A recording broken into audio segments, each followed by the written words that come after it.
280 €. Donc ça allait. Mais ça allait, parce que. Mais attends, j'avais tout en commun, j'avais les douches, les chiottes, les cuisines, tout en commun. Mais c'était ouf, c'était génial. On était 50, 40 à vaisselle. Putain, ça me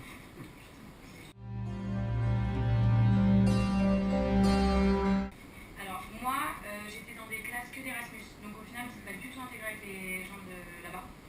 On s'intégrait vite fait, même en soirée, mais pas des masses. On était vraiment une grosse équipe d'Erasmus.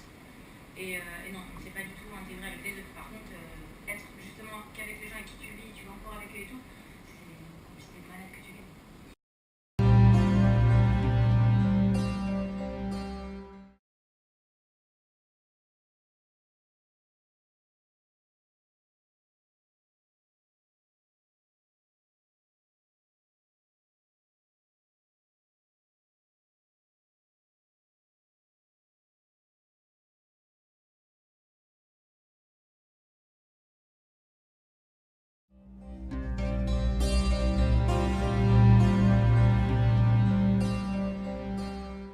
Et moi, en fait, l'université dans laquelle j'étais proposait directement des logements, des résidences universitaires.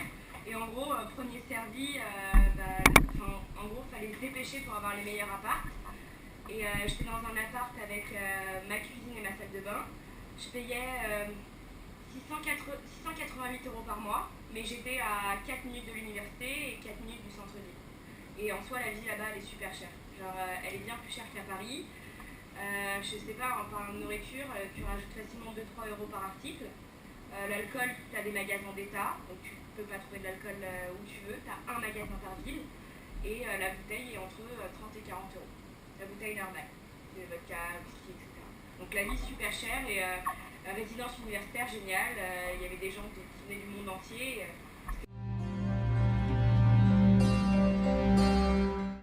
Non du tout. On avait choisi les mêmes matières et on n'était pas du tout dans une classe d'Erasmus, donc on était avec les Suédois et on était que tous les deux. En fait, les Suédois ne nous parlaient pas. On se mettait dans des groupes de travail parce qu'il fallait le faire, tu vois, mais clairement, ils ne venaient pas nous voir, on ne parlait pas du tout avec. Et vu que dans notre résidence, il n'y avait pas de locaux, c'était que des Erasmus, et la plupart des Erasmus avaient genre 23-24 ans, pas le même niveau scolaire que nous, ils n'avaient pas choisi les mêmes matières. Donc c'était vraiment Julien et moi à l'université. Entre tous.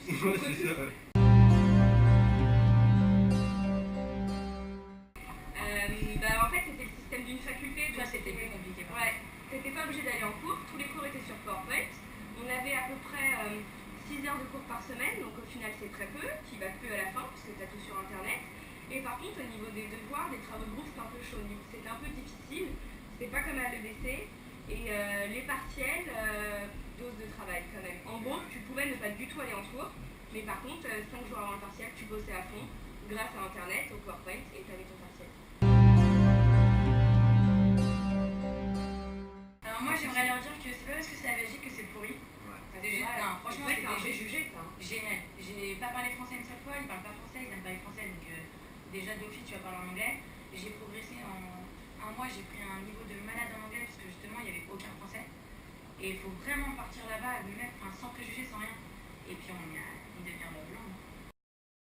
Moi le conseil que je peux donner pour ceux qui partent en Suède, faut pas avoir peur du temps. Clairement, on se dit parce que c'est un pays scandinave, il fait froid, certes, mais on s'habitue facilement. Et puis, la ceinture, il faisait nuit. Ouais, voilà. Faut pas avoir peur. Il faisait nuit très tôt. Genre, j'ai quitté la Suède fin janvier, il faisait nuit vers 14h.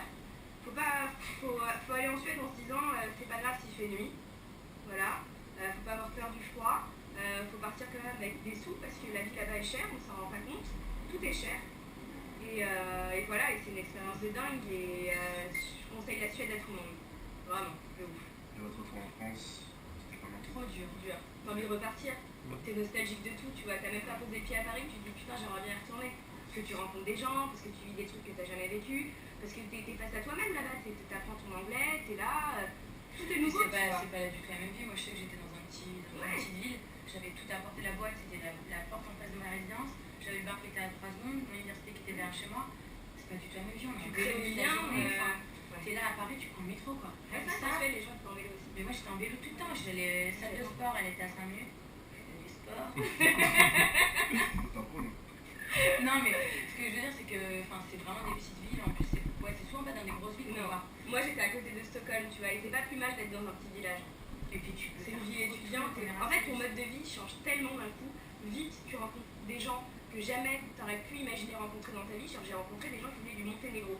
Je savais pas où placer le Monténégro sur la carte, réellement. Et ça m'a trop appris. T'apprends trop des... Je sais toujours pas côté de la carte, je crois. T'apprends trop des différentes cultures, tu vois. Et